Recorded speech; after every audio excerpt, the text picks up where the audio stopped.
It began as a summer rain, the kind that washes dust from city streets and cools the humid air. In early July 2024, people in central and southern China welcomed it. The ground was already wet from a long and early flood season, but this felt different. Almost routine. Farmers watched the sky, hoping for just enough to water their crops. In the cities, commuters carried umbrellas and walked a little faster. It was nothing unusual, just another day in a season of unpredictable weather. No one knew that this was not a normal storm. It was the start of something else entirely. The clouds were heavier, the air thicker. The drizzle turned into a downpour, and then the downpour became a relentless wall of water. The change happened quickly. The sound of rain on rooftops went from a gentle patter to a deafening roar. It was a noise that did not stop for days. People stayed inside, watching the streets outside their windows turn into shallow streams. The usual rhythm of life began to slow. Children couldn't play outside. Shops closed early. The rain was constant, a gray curtain that separated one day from the next. There was a sense of unease, a feeling that something was deeply wrong. The sky offered no relief, no break in the clouds, no hint of sunshine.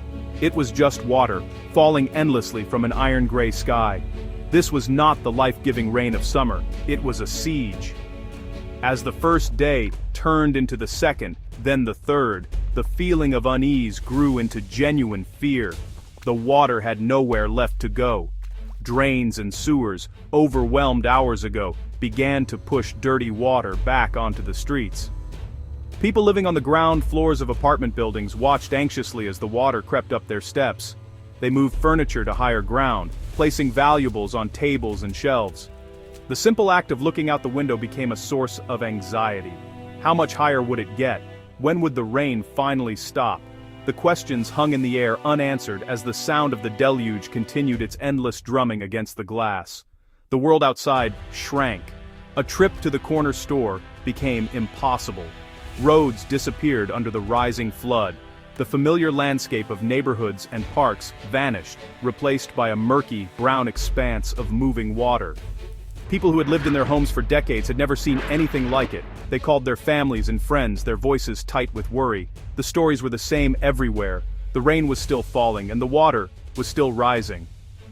The ordinary summer storm had become a monster, and it was swallowing everything in its path.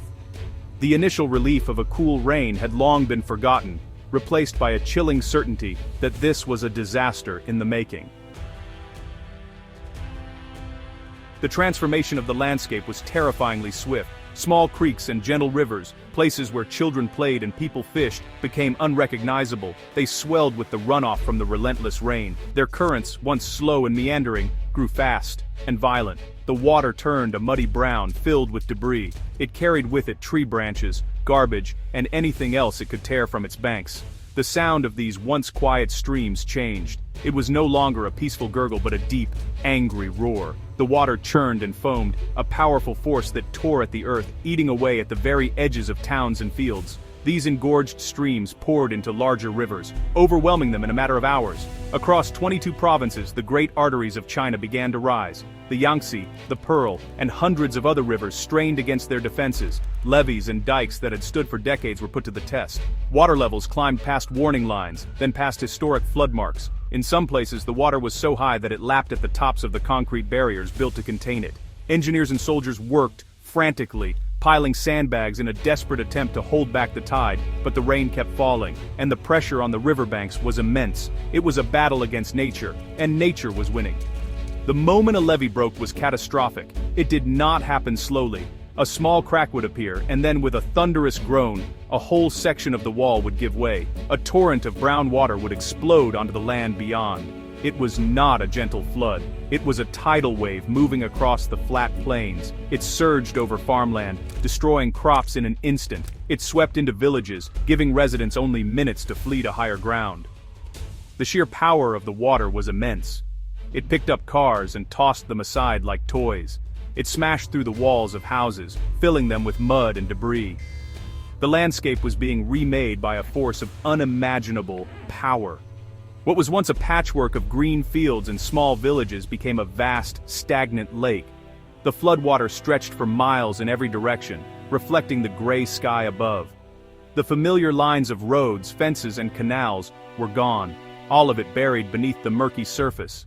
Here and there, the tops of trees or the roofs of taller buildings poked out of the water, lonely markers of a world that no longer existed. The transformation was absolute. The land had been claimed by the water. The creeks had become rivers, the rivers had become lakes, and the lakes had merged into a single, endless inland sea that covered a huge portion of the country. The scale of the disaster was difficult to comprehend. It was not a localized flood affecting a single town or valley. This was a deluge of historic proportions, a meteorological event that engulfed a massive part of the nation. The floodwaters did not respect provincial boundaries. They flowed from Hunan to Guangdong, from Guizhou to Jiangxi, creating a continuous zone of devastation. More than 300 rivers across this vast area had surged past their warning levels. 9 of them had reached heights never before recorded in modern history. The sheer volume of water was staggering, turning fertile agricultural plains into enormous, murky lakes that stretched to the horizon. Millions of lives were upended. In countless towns and cities, the water rose so high that entire communities were submerged. From the air, these places looked like ghostly ruins. Only the rooftops of the tallest buildings remained visible, jutting out from the brown expanse. In Rongjiang County in Guizhou Province, the water reached its highest point since 1954, forcing the evacuation of over 80,000 people. This story was repeated again and again across the region. Families who had lived in their homes for generations had to abandon everything. They fled with only what they could carry, leaving behind their possessions, their livelihoods, and their memories to the mercy of the flood. The impact on agriculture was catastrophic. The flooded regions are some of China's most important food-producing areas. The summer harvest was ready, but it was now lost. Fields of rice, vegetables, and other crops disappeared under feet of water. The flood did not just destroy the plants, it also poisoned the soil with silt and pollutants, making it difficult to plant again. For millions of farmers, a year's worth of hard work was washed away in a matter of days. The economic loss was immense, but the human cost was even greater. Farming is not just a job, it is a way of life, and for many, that way of life was now in ruins. The numbers told a story of immense suffering. Millions of people were displaced, forced into temporary shelters in schools, stadiums, and government buildings. They were the lucky ones. Many more were trapped, surrounded by water with no way to escape. The disaster affected a population larger than that of many European countries. The sheer geographic scope was bewildering. It was as if an entire section of the country had been temporarily erased from the map, replaced by a single massive body of water. The government struggled to respond to a crisis that was happening everywhere at once, a relentless and overwhelming tide of destruction. The flood did not just destroy homes and farms, it systematically dismantled the infrastructure of modern life, the systems that people rely on every day. Power, transportation, communication, collapsed under the strain. In city after city, the rising water inundated electrical substations, plunging vast areas into darkness. The sudden loss of power was disorienting and dangerous. It meant no lights, no refrigeration, and no way to charge phones. At night, entire districts became black holes, making rescue efforts even more difficult. The darkness added another layer of fear to an already terrifying situation, leaving people feeling isolated and vulnerable in their flooded homes. Transportation ground to a halt. Highways and major roads became impassable, buried under feet of moving water, or blocked by landslides. Bridges, the vital links that connect communities, were battered by the powerful currents. Some, weakened by the relentless force of the water, simply gave way. On July 22nd, the collapse of a major bridge claimed at least 12 lives, a stark reminder of the flood's destructive power. In the cities, public transit systems failed. Metro stations filled with water, their tunnels becoming long, dark canals.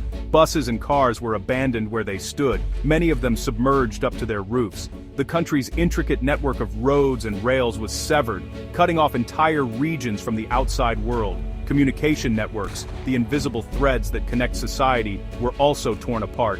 The power outages disabled mobile phone towers, and the floodwaters damaged fiber optic cables. For millions of people, their link to the outside world went dead. They could not call for help. They could not get information about the flood. They could not contact loved ones to let them know they were safe. This communication blackout was one of the most frightening aspects of the disaster. Trapped residents were utterly alone, surrounded by darkness and rising water, with no way to know what was happening or if help was on its way. The failure of this critical infrastructure turned a natural disaster into a complex humanitarian crisis. It made rescue efforts incredibly difficult. Emergency crews could not easily reach the people who needed them most. They had to navigate through flooded streets in small boats, dodging submerged obstacles and fighting strong currents. The lack of communication meant that rescuers often did not know where the most desperate situations were. It was a slow, painstaking process. The collapse of these systems showed how fragile modern life can be. In just a few days, the flood had stripped away the conveniences of the 21st century, reducing bustling cities to a collection of isolated and helpless islands. As the physical world was submerged, the digital world simply vanished. The sudden loss of electricity was the first blow. One by one, neighborhoods and then entire cities went dark. The familiar hum of refrigerators, air conditioners, and computers stopped. Lights flickered and died. This was more than an inconvenience. It was the severing of a lifeline. People's cell phones, their primary connection to news, family, and emergency services, slowly lost their charge. The frantic search for a working power outlet or a portable battery became a desperate obsession. But with the grid down, it was a hopeless task. The silence that descended was profound, a quiet broken only by the sound of the rain and the water. Then, the networks failed. The cell towers that stitched together modern communication went quiet, their backup batteries drained. Internet cables buried underground were damaged by the shifting, waterlogged earth. Suddenly, there were no more messages from worried relatives, no more updates from news websites, no more videos posted to social media showing the rising water. The constant flow of information that defines modern life was cut off. People were trapped not only in their homes but also in a bubble of silence. They had no way of knowing the scale of the disaster, if help was coming, or what was happening just a few blocks away. This information vacuum was a form of psychological torture. The breakdown of communication had immediate and devastating consequences. It meant that calls to emergency services went unanswered. People who were sick, injured, or trapped on their rooftops had no way to signal for help. The centralized dispatch systems that coordinate rescue efforts were rendered useless. Rescuers were flying blind, forced to patrol flooded streets in boats, shouting and listening for cries for help.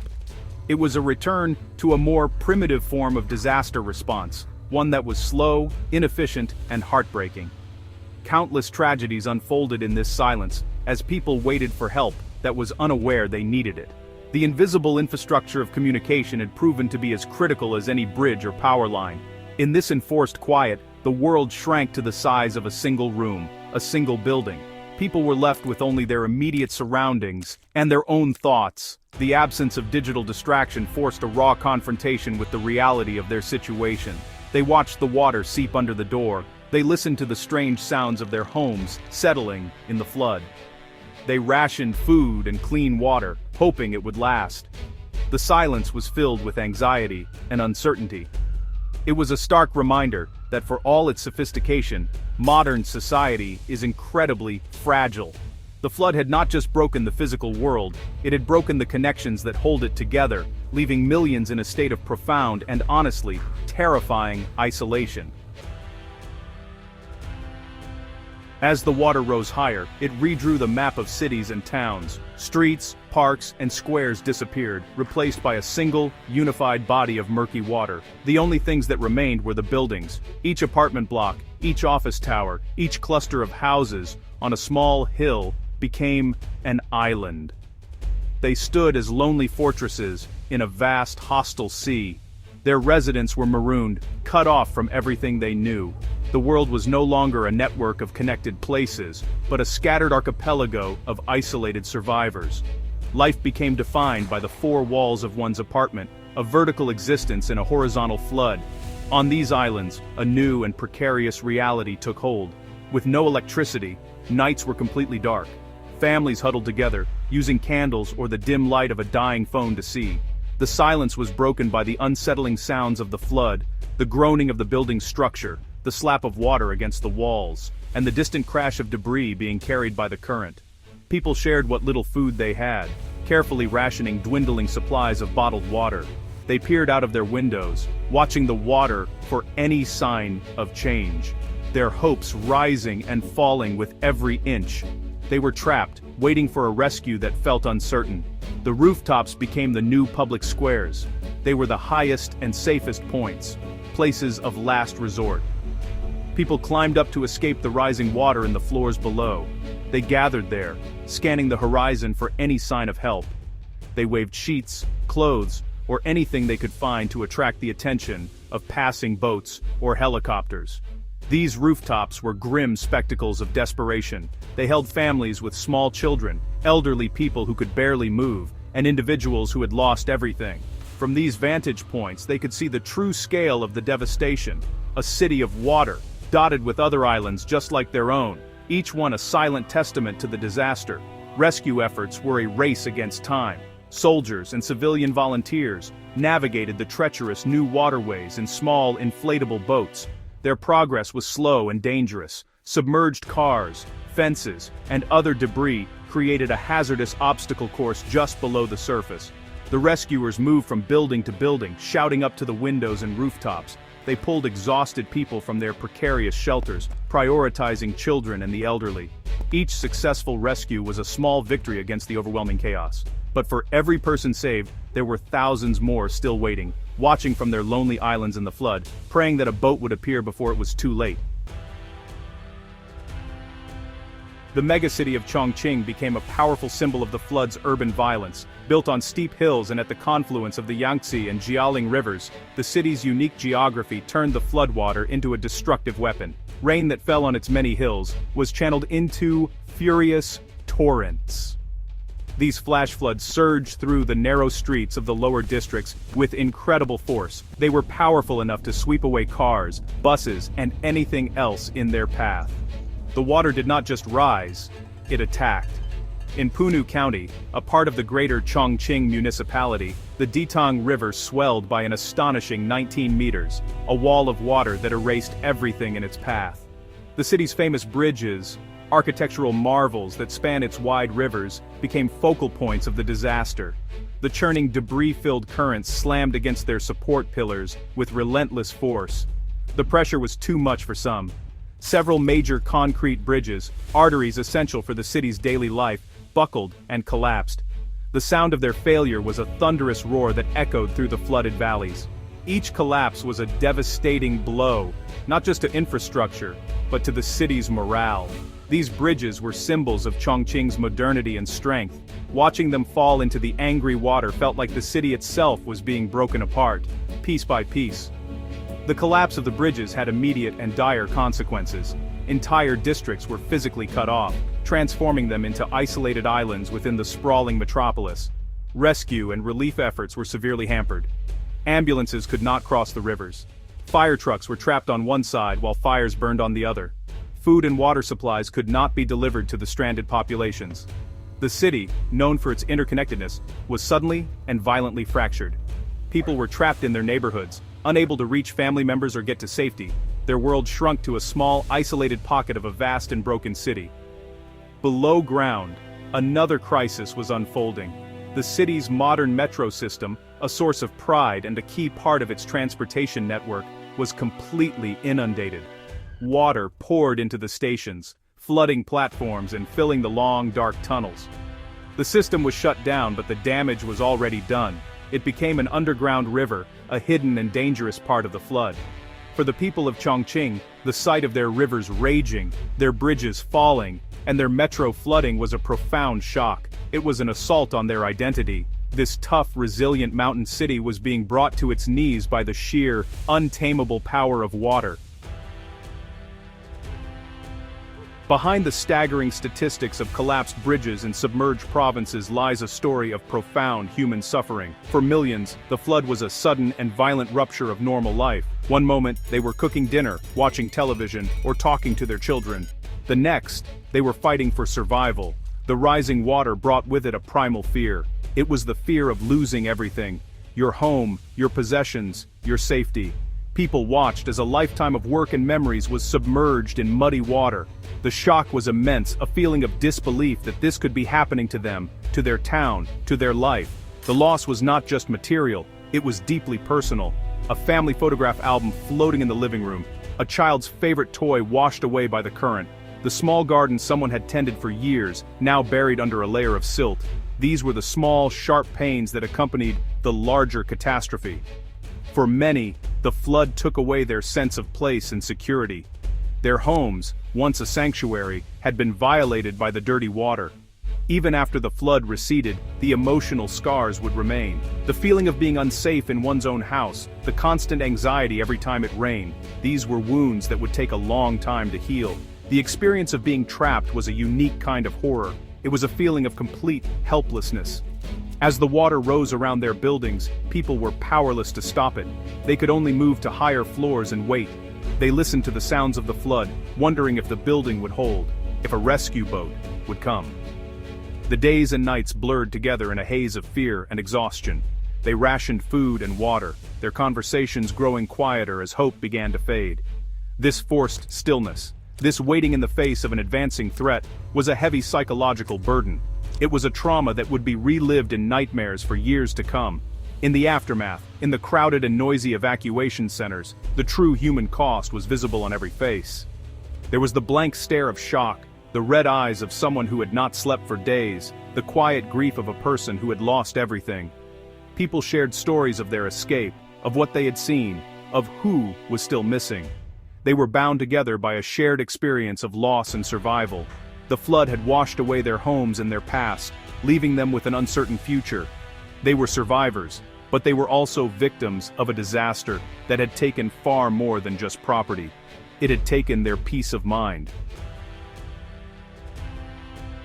When the rain finally stopped and the waters began to recede, they left behind a landscape of devastation and a nation in shock. The July 2024 floods were more than just a natural disaster. They were a brutal lesson. They exposed the vulnerability of even the most modern and powerful societies in the face of a changing climate. For years, scientists had warned that extreme weather events would become more frequent and more intense. This flood was that warning made real, written in mud and wreckage across a massive swath of the country. It was a clear and undeniable message that the old patterns of weather were gone, and a new, more dangerous era had begun. The disaster served as a stark reminder that infrastructure built for the climate of the 20th century may not be adequate for the 21st.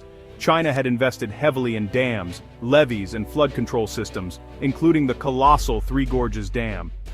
But the 2024 floods showed that these defenses could be overwhelmed. The failure of so many levees along smaller rivers, and the catastrophic urban flooding in cities like Chongqing, highlighted weak points in the system. The challenge for China, and for the world, is to rethink how to build and protect communities. It is no longer enough to just build higher walls. Cities must be redesigned to live with water, not just fight it. This event was part of a disturbing trend. The 2024 flood season had already been unusually active, and the year was reported as China's warmest in over 6 decades. Looking ahead, the forecasts were grim. In June 2025, officials were already warning that northern China could face even more severe floods in the coming summer. The pendulum of extreme weather was swinging wildly, from historic deluges in the south to the threat of drought in other regions.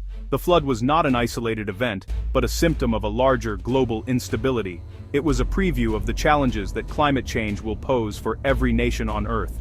The true challenge ahead is not just about rebuilding what was lost, it is about learning and adapting. It requires a fundamental shift in thinking, from seeing these events as rare disasters to accepting them as part of a new reality. It means investing in early warning systems, strengthening defenses along every river, and creating cities that are more resilient. The 2024 floods left deep scars on the Chinese landscape and on the national psyche. But they also delivered a relentless, urgent warning. The climate is changing, and the cost of inaction, measured in lost lives and ruined cities, is a price too high for any country to pay.